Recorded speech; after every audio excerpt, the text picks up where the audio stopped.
महंगाई के प्रति हमारी सरकार कुछ एक्शन लेगी, कुछ जवाबदेही निभाएगी, कुछ अपनी जिम्मेवारी निभाएगी?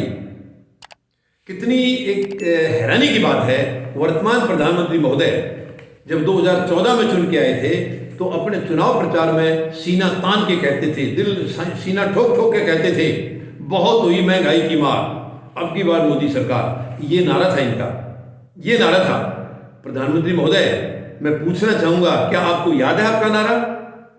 क्या वो नारा जो आप लगाते थे उस वक्त की सरकार के खिलाफ, क्या आपको ध्यान में है, या वो केवल जुमला था?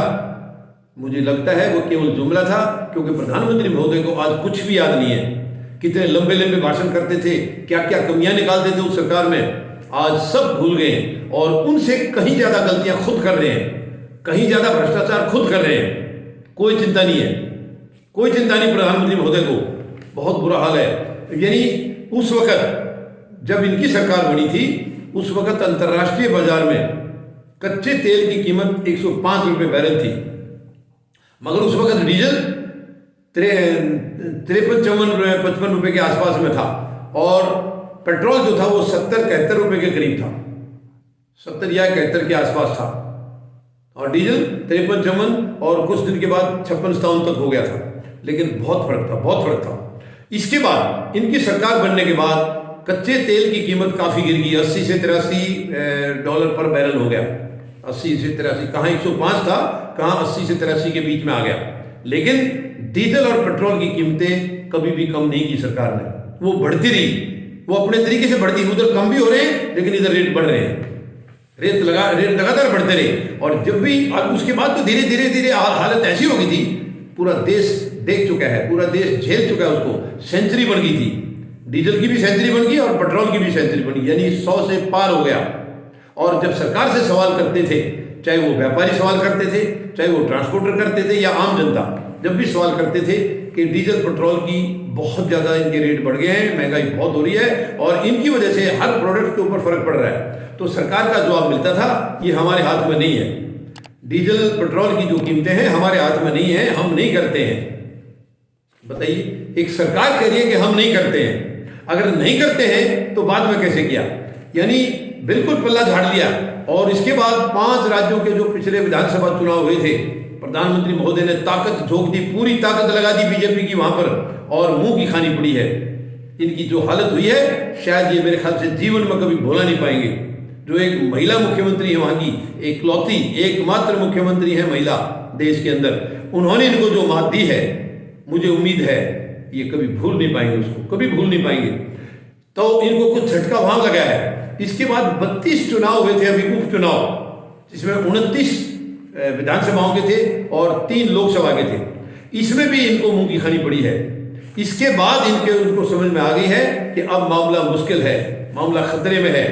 वहां से इन्होंने डीजल और पेट्रोल की कुछ कीमतें वापस की हैं, कुछ कीमतें, ज्यादा नहीं की है, कुछ कीमतें वापस की हैं, केवल उस डर की वजह से। मैं पूछना चाहूंगा, आपके हाथ में नहीं थी तो ये कहां से की आपने, कैसे कम कर दी?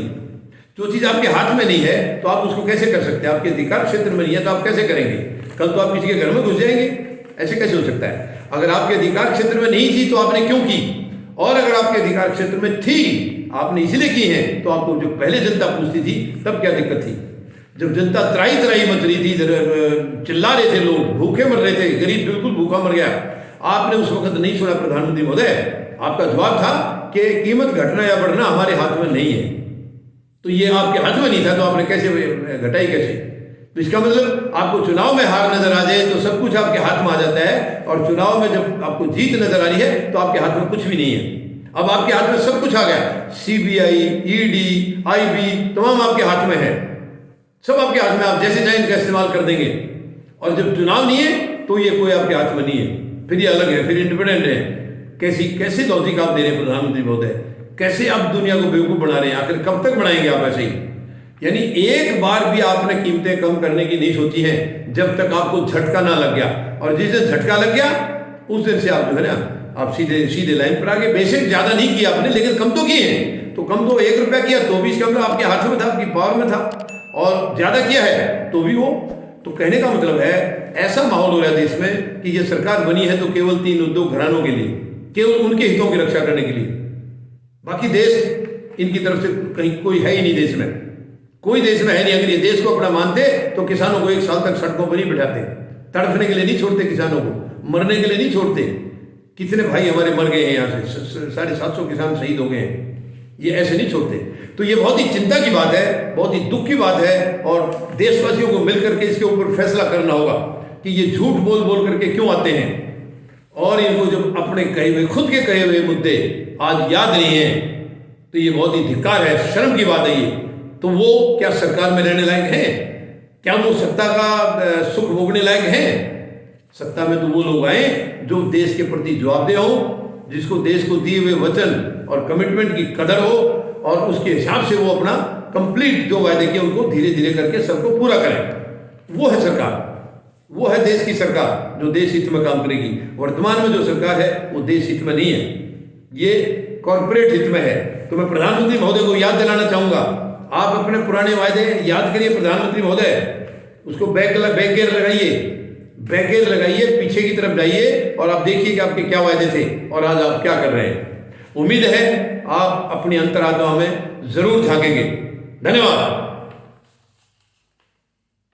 जय जवान, जय किसान, जय हिंद।